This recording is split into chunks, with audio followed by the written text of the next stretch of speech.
Hello dear students, अस्सलाम वालेकुम जी। क्या हाल है सबके। आई होप के सब लोग खैरियत से होंगे और पढ़ाई को अच्छे से एंजॉय कर रहे होंगे। आज हम आपके सामने आए हैं एक नई वीडियो के साथ, जिसमें आज हम पढ़ेंगे सेंटर ऑफ मास या फिर सेंटर ऑफ ग्रेविटी। टॉपिक पर आने से पहले बेटा मैं आपसे कुछ बातें पूछना चाहता हूँ।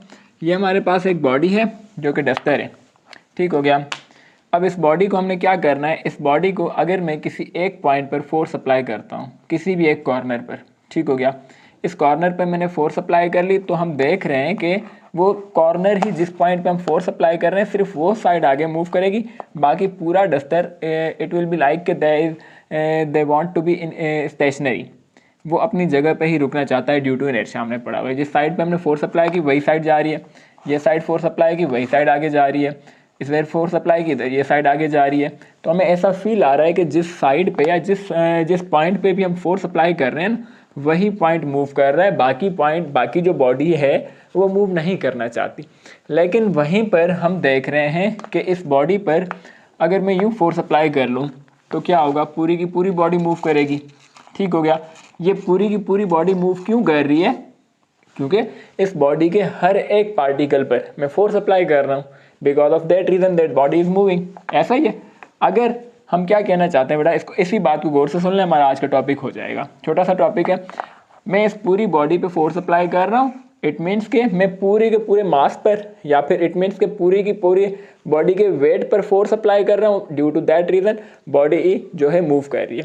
अगर अगर अगर मैं इस बॉडी के पूरी बॉडी पर फोर्स अप्लाई नहीं करता, क्या ऐसा पॉसिबल है इस पूरी बॉडी को मूव कराना? ये बात समझ आ रही है? ये बात समझ नहीं आ रही? लिसन, हम क्या कहना चाहते हैं, हम ये कहना चाहते हैं कि क्या ऐसा पॉसिबल है कि इस पूरी बॉडी पर मैं फोर्स इस तरह से अप्लाई ना करूं फिर भी ये पूरी बॉडी मूव करे इसी तरह से? इज इट पॉसिबल और not? Yes it is. How? Let's see कि इस बॉडी के बिल्कुल सेंटर में एक कोई पॉइंट होता है जिस पर अगर मैं फोर्स अप्लाई करूं तो मुझे ऐसा फील आता है कि पूरी बॉडी मूव हो रही है। वो पॉइंट कहाँ पर है? वो इसका सेंटर है, जिस सेंटर पे हम इसको बैलेंस भी कर सकते हैं।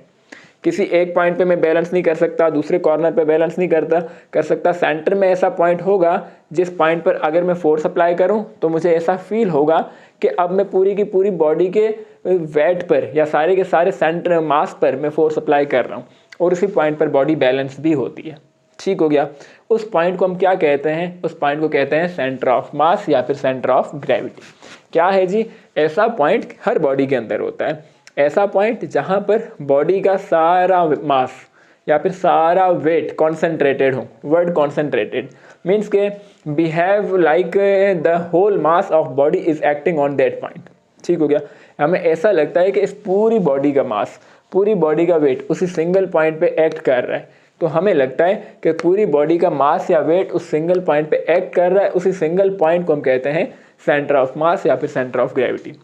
हमें कैसे पता चला कि पूरी बॉडी का मास सिंगल पॉइंट पे एक्ट कर रहा है? तो हमने देखा जी, इस केस में क्या हो रहा था, पूरी बॉडी के मास पर हमने फोर्स अप्लाई की तब जाके बॉडी मूव हुई, और उस पॉइंट पे फोर्स अप्लाई की सेंटर पॉइंट पर तब भी पूरी बॉडी मूव हुई। इट मीन्स कि इट्स जस्ट लाइक के हम पूरी बॉडी पर फोर्स अप्लाई कर रहे हैं। सो अब हम इस काबिल हो चुके हैं कि हम इसकी डेफिनेशन लिख सकें। So let's start its definition यह है कि जी द पॉइंट, ऐसा पॉइंट ऑन विच, जहां पर whole mass of the body is concentrated is called, that point is called center of mass या फिर center of gravity। Centre of mass या फिर सेंटर ऑफ ग्रेविटी। ये बात समझ आ गई? ये हर बॉडी के अंदर होता है ये पॉइंट, जहाँ पर पूरी बॉडी का मास या वेट कॉन्सेंट्रेटेड होता है। या फिर हम इसको यूँ भी लिख सकते हैं, आप लोग लिख लें, मैं बता देता हूँ कि the point on which whole mass of body acts, that point is called centre of mass या फिर सेंटर ऑफ ग्रेविटी। चलेंगे बॉडीज़ का हम ढूंढते हैं कि हमारे पास हैं कुछ रेगुलर शेप्ड ऑब्जेक्ट्स। नंबर 1 हमारे पास हैं कुछ रेगुलर शेप्ड ऑब्जेक्ट्स। अब कुछ बॉडीज़ का हम सेंटर ऑफ मास ढूंढने की कोशिश करते हैं। कि कैसे ढूंढा जाए। क्या क्या है जी ऑब्जेक्ट्स हमारे पास है। सपोज हमारे पास एक स्क्वायर है और सेकंड है हमारे पास रेक्टेंगल, ये हमारे पास रेक्टेंगुलर या जिसे हम ज्योमेट्रिकल शेप्ड ऑब्जेक्ट्स भी कहते हैं, यहाँ पे आप लिख सकते हैं ज्योमेट्रिकल शेप। थर्ड है हमारे पास ट्राइंगल और फोर्थ है हमारे पास सर्किल, और ये हमारे पास कुछ रेगुलर शेप्ड ऑब्जेक्ट्स आ गए। इनका एक और हम करते हैं नंबर 5 पे हम ये डायगोनल भी बना लेते हैं। ठीक हो गया। तो इनका सेंटर ऑफ मास कहाँ पर होगा। रेगुलर शेप्ड ऑब्जेक्ट्स जो भी हैं जिन्हें हम कहते हैं ज्योमेट्रिकल शेप्ड ऑब्जेक्ट्स, तो इनका जो ज्योमेट्रिकल सेंटर है जिस पॉइंट पर, उसी पॉइंट पर होता है इनका सेंटर ऑफ मास या फिर सेंटर ऑफ ग्रेविटी। ये जो पॉइंट्स हमने बनाए हैं यही पॉइंट्स हैं centre of gravity, centre of gravity COG, centre of gravity COG, sorry centre of gravity, centre of gravity. ठीक हो गया। तो रेगुलर शेप्ड ऑब्जेक्ट्स का सेंटर ऑफ ग्रेविटी फाइंड करना बहुत ज़्यादा इजी है, लेकिन मसला आता है हमारे पास इर्रेगुलर शेप्ड ऑब्जेक्ट्स में। Irregular shaped objects, irregular shape objects हमारे पास होते हैं जिन्हें हम स्पेशली लैमिना कहते हैं। उनका सेंटर ऑफ मास हमने कैसे फाइंड करना है। से सपोज इस किस्म का कोई भी हमारे पास मास आ गया, उसका हमने कहा गया कि सेंटर ऑफ मास या सेंटर ऑफ ग्रेविटी फाइंड करें। तो हम क्या करते हैं बेटा, इसका फाइंड करना कोई मुश्किल बात नहीं है। हमने क्या करना होता है, मैं आपको एक छोटी सी एक्टिविटी करके दिखाता हूँ। ये हमारे पास है जी इर्रेगुलर शेप्ड ऑब्जेक्ट्स, ये आपको नज़र आ रहा है आई थिंक ये हमारे पास इर्रेगुलर शेप्ड ऑब्जेक्ट्स है। इसका हमने सेंटर ऑफ मास ढूंढना है, इसके नियर बाय सेंटर पे होगा, लेकिन एग्जैक्ट पॉइंट हमने कैसे फाइंड करना है लेट्स सी। तो इसके लिए हमें क्या करना पड़ता है, इसके लिए हमें ये करना पड़ता है कि सबसे पहले हम क्या करते हैं, इसके एक मेथड है, ये मेथड एग्जाम्स में आता रहता है अक्सर। तो सबसे पहले हमने क्या करना है, हमने करना है इस बॉडी के अंदर 3 होल्स। सबसे पहले इस लैमिना, इसी शेप को हम कहते हैं लैमिना, लैमिना के अंदर हमने करने हैं 3 होल्स। कहाँ पर करने हैं, सेंटर में लो, हमने इसके कॉर्नर्स पे करने हैं, लेकिन एक दूसरे से दूर। 2 कंडीशंस हैं, होल्स करने हैं इस लैमिना के अंदर या इरेगुलर शेप्ड ऑब्जेक्ट के अंदर। कहाँ पर, कॉर्नर्स पे, एक दूसरे से दूर। चलें जी हम होल कर देते हैं। एक होल हम से सपोज यहाँ पे करेंगे, इस होल को का नाम लिखेंगे होल नंबर A। होल का नाम लिख लिया A, और इस होल का नाम लिख लिया हमने, यहाँ पर हमने एक और होल कर लिया B, और एक होल हम यहाँ पे कर लेते हैं, इस होल का हमने नाम लिख लिया C।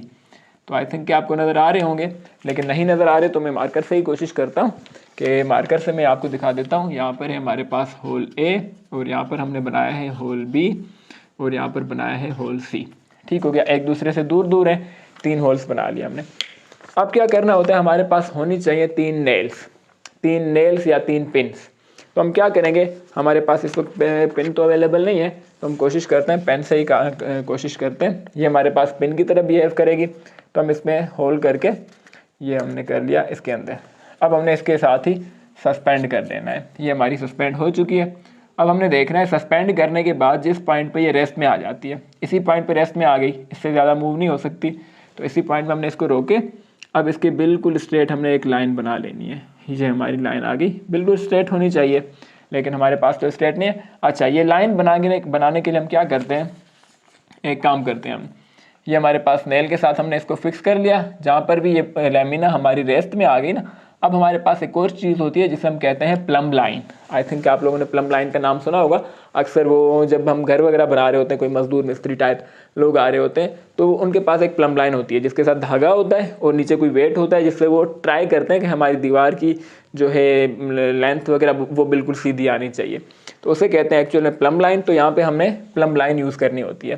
तो हमारे पास प्लम लाइन तो नहीं है, तो हम ये एज्यूम कर रहे हैं कि हमें सीधी लाइन ही चाहिए। तो हम यहाँ पे मार्कर के साथ बल्कि मैं सीधी लाइन बना देता हूँ। यहाँ पर ये हमने बना लीजिए, इस पॉइंट पे हमारा आया था, तो ये हमारी सीधी लाइन की हम कोशिश करते हैं। ये हमारे पास आ गई लाइन, जहाँ तक आ रही है इस पॉइंट को हम नाम दे देते हैं। ये ए से आ रही थी तो इससे हम नाम दे देते हैं ए डैश। ठीक हो गया।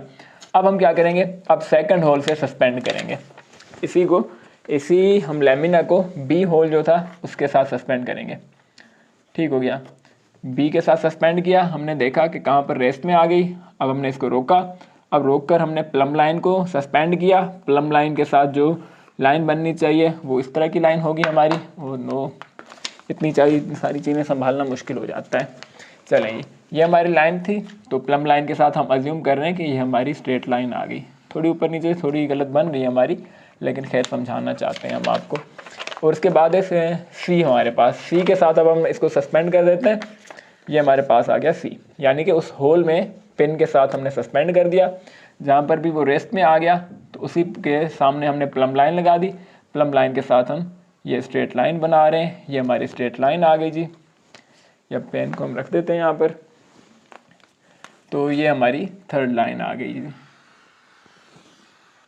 ये सी के होल के साथ आई थी तो इसे हमने नाम दिया सी डैश, और बी वाली ये रही तो ये हमारी बी डैश। तो हमने देखा कि तीनों के साथ हमने तीनों होल्स के साथ अटैच करके पिन के साथ हमने प्लम लाइन के थ्रू एक स्ट्रेट लाइन बनाई। अब ये तीनों लाइंस जिस पॉइंट पे कोइंसाइड कर रही हैं, that point is our centre of gravity. तो इरेगुलर शेप्ड ऑब्जेक्ट्स का हम सेंटर ऑफ ग्रेविटी इस तरह से फाइंड करते हैं। सबसे पहले हमने क्या किया, स्टेप सुन लें। सबसे पहले हमने ये किया, बल्कि ये साथ में आपके स्टेप्स लिखे भी, मैं आपकी बुक का स्क्रीनशॉट में आपके साथ शेयर कर रहा हूँ, और यहाँ देखते भी रहें, पढ़ते भी रहें, देखते भी रहें। क्या है जी, सबसे पहला स्टेप हमारा ये लिखा हुआ है कि सबसे पहले हमने क्या करना होता है कि 3 होल्स बनाने हैं। ठीक हो गया। उसके बाद हमने क्या करना है, ए होल, इन तीनों के नाम लिख लिए, ए बी सी, एक दूसरे से दूर दूर और कॉर्नर्स पे बना लिए। उसके बाद हमने क्या किया, उसके बाद हमने ये किया कि ए होल में पिन जो हमारी होती है, पिन या फिर नीडल वगैरह या कुछ भी नेल, वो हमने सस्पेंड किया उसके साथ। उसके बाद हमने इसको फिक्स कर लिया। जो स्टैंड होता है हमारे पास, एक स्पेशल किस्म का स्टैंड यूज़ होता है जिसे हम रिटोर्ट स्टैंड कहते हैं, तो उसके साथ हमने फिक्स कर लिया। जहाँ पे ये अब फ्रीली सस्पेंड करने के बाद ये पहले तो मूव करेगी, इस तरह से मूव करते करते एक पॉइंट के बाद रेस्ट में आ जाएगी। जब रेस्ट में आई तब प्लम लाइन के थ्रू हमने क्या किया, इसको बिल्कुल स्ट्रेट किया। स्ट्रेट हमने एक लाइन बना दी। उसके बाद सेम प्रोसेस रिपीट किया हमने होल बी के साथ। उसके बाद सेम प्रोसेस रिपीट किया हमने होल सी के साथ। तीनों की हमने लाइंस बना ली। अब तीनों लाइंस जिस पॉइंट पे कोइंसाइड कर रही हैं, that point is our centre of gravity. तो इस तरह से हम फाइंड करते हैं centre of gravity of irregular shaped objects. अब ये क्वेश्चन हमारे एग्जाम्स के पॉइंट ऑफ व्यू से बहुत ज़्यादा इंपॉर्टेंट है, बहुत ज़्यादा आ जाता है हमारे एग्जाम्स में, नॉर्मली शॉर्ट क्वेश्चंस में या फिर लॉन्ग क्वेश्चंस में एक्सपेक्टेड है इस बार।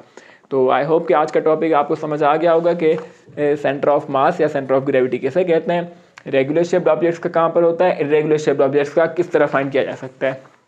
यहाँ पर एक बात बताना चाहूँगा बेटा कि ये लाजमी नहीं है, ये चीज़ नोट कर लें, ये लाजमी नहीं है कि सेंटर ऑफ मास या सेंटर ऑफ ग्रेविटी जिस बॉडी का हम फाइंड कर रहे हैं उस बॉडी के अंदर ही हो। नो, उस बॉडी के समटाइम्स अंदर नहीं भी होता, उस बॉडी से आउट भी हो सकता है, दैट इज़ पॉसिबल। तो यहाँ पे कंफ्यूज नहीं होना। एक एग्जांपल लेते हैं हम डिस्क की। डिस्क हमने देखी हुई है, पुराने दौर में हुआ करती थी, ये हमारे पास होती है इस तरह की कुछ डिस्क। तो हमारे पास डिस्क का सेंटर कहाँ है, अब इसका आप लोग मुझे बता दें, सेंटर ऑफ मास या सेंटर ऑफ ग्रेविटी कहाँ होगा, इस पॉइंट पे होगा, इस पॉइंट पे होगा। मैं लिख लेता हूँ सी। तो ये बॉडी अगर ये हमारी डिस्क है तो ये पॉइंट तो हम जानते हैं इसके डिस्क के बाहर होता है, ये डिस्क के अंदर थोड़ी ना है, ये डिस्क में अंदर तो नहीं है, बिल्कुल सेंटर जो होता है, सेंटर डिस्क का, ये डिस्क है हमारे पास, उसका सेंटर ये है। सेंटर में तो कुछ भी नहीं होता, तो यही उसका सेंटर ऑफ मास है। ठीक हो गया। तो समटाइम्स उस बॉडी का सेंटर ऑफ मास उस बॉडी से अलग भी होता है, बॉडी के बाहर भी होता है, दैट इज़ पॉसिबल। अगर रिंग है हमारे पास, अंगूठी, उसका सेंटर ऑफ मास कहाँ होगा, उसके बिल्कुल सेंटर में, जहाँ पे खुद रिंग नहीं है। तो यह भी हो सकता है कि समटाइम्स बॉडी का सेंटर ऑफ मास बॉडी के बाहर भी होता है, इसमें कंफ्यूज होने की कोई बात नहीं है। ठीक हो गया। उसके बाद थर्ड चीज़ जो कि मोस्ट इंपॉर्टेंट है, ये चीज़, ये हमारे पास एक इरेगुलर शेप्ड ऑब्जेक्ट्स आ गई कोई भी, तो ऑप्शन है हमारे पास कि इसका सेंटर ऑफ मास कहाँ पर हो सकता है। ना मुझे पता है ना आपको पता है, लेकिन पॉसिबिलिटी हमें नज़र आ सकती है। कहाँ पे हो सकता है जी, ऑप्शन है आपके पास ऑप्शन ए, और यहाँ पे ऑप्शन बी, और यहाँ पे है ऑप्शन सी, और डी ऑप्शन भी कर लेते हैं, यहाँ पे है ऑप्शन डी। तो कहाँ पे हो सकता है centre of mass, yes the option is C. Centre of mass C पे होने के ज़्यादा चांसेस हैं। वजह क्या है, ये लाइन पहले आप लिख लें कि सेंटर ऑफ मास उस पॉइंट पर ज़्यादा होने के चांसेस होते हैं जहाँ पे बॉडी का मास ज़्यादा हो, जहाँ उसके आसपास में मास ज़्यादा हो। सेंटर ऑफ मास उस तरफ होता है जिस तरफ मास ज़्यादा हो इरेगुलर शेप्ड ऑब्जेक्ट्स में, लेकिन रेगुलर में तो हर तरफ मास सेम होता है। तो हम ये पॉइंट लिख सकते हैं कि सेंटर ऑफ मास होने के चांसेस उस तरफ ज़्यादा होते हैं। The maximum possibility of centre of mass, the maximum possibility of center of mass या फिर center of gravity is at that side is at that side where mass is greater, जहाँ पे मास ज़्यादा है। ए पे मास कम है, बी के आसपास में मास कम है, डी के आसपास में मास कम है, सी के आसपास में मास बहुत ज़्यादा है, तो हमने कहा सी पे होने के ज़्यादा चांसेस हैं। तो इसके प्रैक्टिकल एप्लीकेशन हम नेक्स्ट चैप्टर में देख लेंगे। चलेंगे, तो आज का हमारा टॉपिक, लेकिन आज के टॉपिक में इरेगुलर शेप्ड ऑब्जेक्ट्स की प्रैक्टिस है। ये 5 पॉइंट्स आपने अच्छे से याद कर लेना है, प्रैक्टिस अच्छे से कर लेनी है। तो हम मिलते हैं इंशाल्लाह नेक्स्ट वीडियो में, तब तक के लिए अपना ख्याल रखिएगा। थैंक यू सो मच जी, अल्लाह हाफिज़।